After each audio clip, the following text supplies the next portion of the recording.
Hello students, we are back to study multiplication and division. Hope you all are fine and stay safe at home. We have been already studying multiplication and division from class 3. Now let's study the same in details. Look at the image in front of you. It's given that cost of one bag is rupees 450 and there are total 5 bags given. So what will be the cost of 5 bags? In other words, what will we do?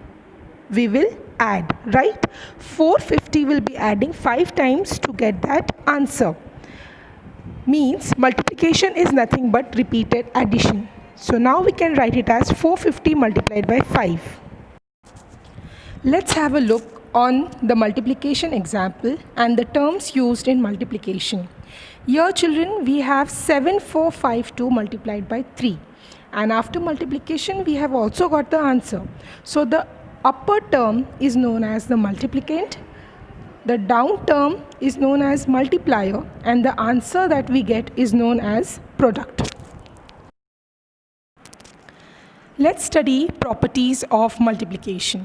The first property says numbers multiplied in any order gives the same product. That means 190 multiplied by 2, I get the answer as 380.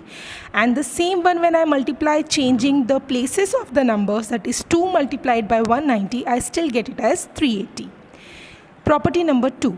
If 0 is multiplied with a number, then product is always 0. It is obvious as 0 doesn't have any value. We multiply any number with 0, we are going to get the product as 0. Here the example is 3215 multiplied by 0. The third property, if 1 is multiplied with a number, the result is the number itself. Can anybody give me an example?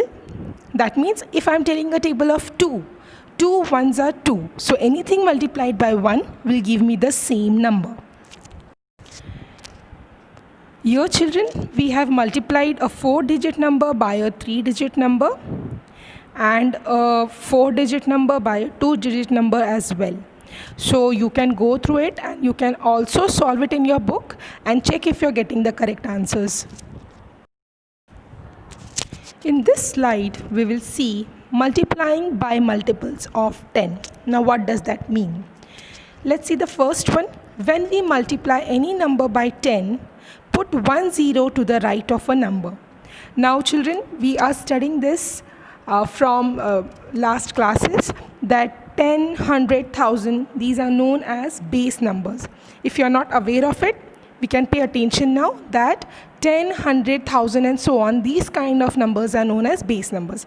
So when I multiply any number with a base number, what we need to do is in the answer we write the number which is not a base number and just add up number of zeros how much a base number has. Here in your example we have 51,736 multiplied by 10.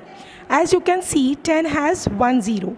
So in the answer I have written the number as it is 51,736 and I have just added 1 0. Why 1 0? Because the base number here is 10 and it has only 1 0.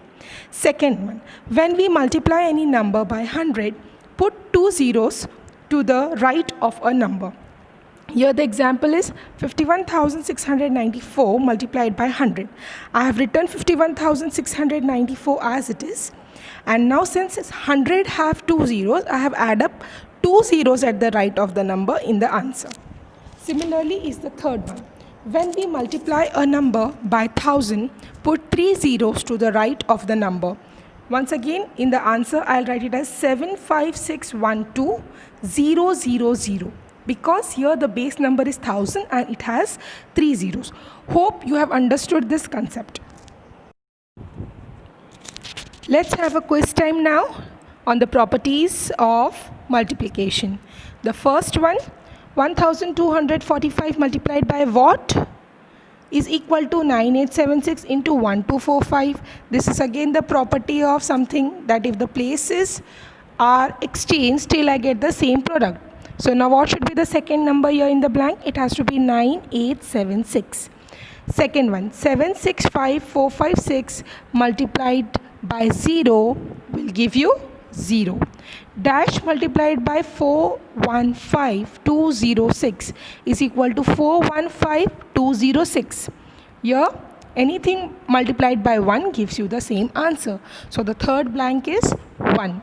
Fourth one, 525132 multiplied by what will give you 0? Again, if I'm getting something in the product as 0, that means something is multiplied by 0. So the blank answer here is again 0.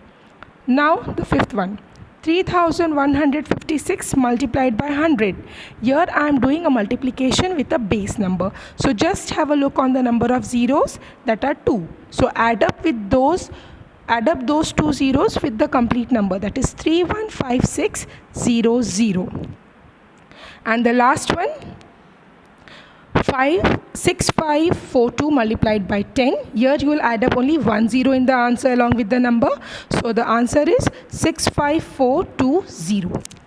I hope we are aware and our content for this quiz time was enough for you to understand the concept.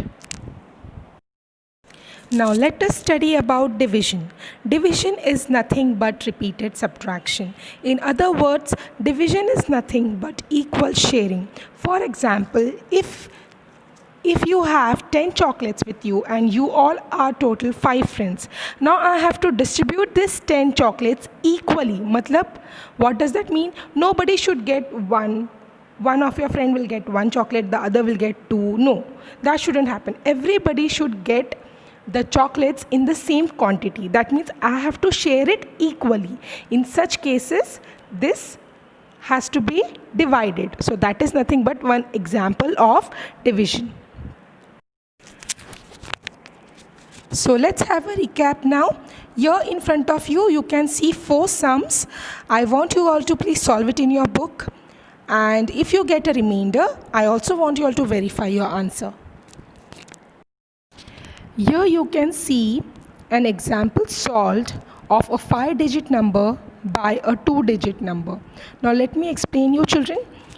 We specifically have 4 terms in division, that is dividend, divisor, quotient and remainder. Now we all are aware that the number that is placed into the house or the sign or the symbol of the division, the bigger one is always known as dividend. The number which is placed outside the sign of the division sign, that is known as the divisor. As we go on dividing a sum, the answers that we get, we write it on the top of the symbol. Those numbers or those number that is formed is known as the quotient, and whatever is remaining below is known as remainder. So when I get remainder, quotient, dividend, divisor, we also like to check our answers, and we usually check it or verify it as dividend is equal to divisor multiplied by quotient plus remainder. Here in this example, we can see a division of a 4-digit number by a 3-digit number.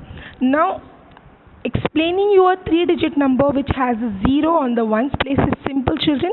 As you can see here, the divisor is 120.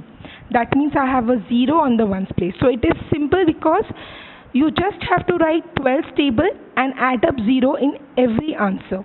So that will give you the table of 120. And then we have to repeat the same process as we do it for division. Now let us study division by 10, 100, 1000. When I divide any number by 10, as 10 has only 1 0, the last digit of the dividend number will be the remainder and the rest of will be the quotient. For example, 1567 divided by 10. As you all can see children, 10 is a base number having only 1 0. So the last digit is 7. So I'll remove 7 and that 7 will be the remainder and the quotient will be 1567. Similarly, when I divide any number by 100, as 100 have 2 zeros, the last 2 digits of the dividend are the remainders and the rest is quotient. For example, 23678 divided by 100. Here, the quotient will be 236 and the remainder will be 78. When we divide any number by 1000, now here in 1000 we have 3 zeros. So the last 3 digits of the dividend are remainder and the rest are quotient. I hope you all have understood it. Now let us see the properties of division. If a number is divided by itself, then the result is 1. For example, 445567 divided by 445567 will give you 1. If a number is divided by 1, then the result is always the number itself. For example, 6780 divided by 1 will give you 6780. And the last property, if 0 is divided by any non-zero number, the result is always 0. 0 divided by any number will give you the answer as 0. Now let's have a quiz time. As you all know that we have already solved 3 quiz time for addition, subtraction, multiplication. This time you will be solving the quiz time for division in your books.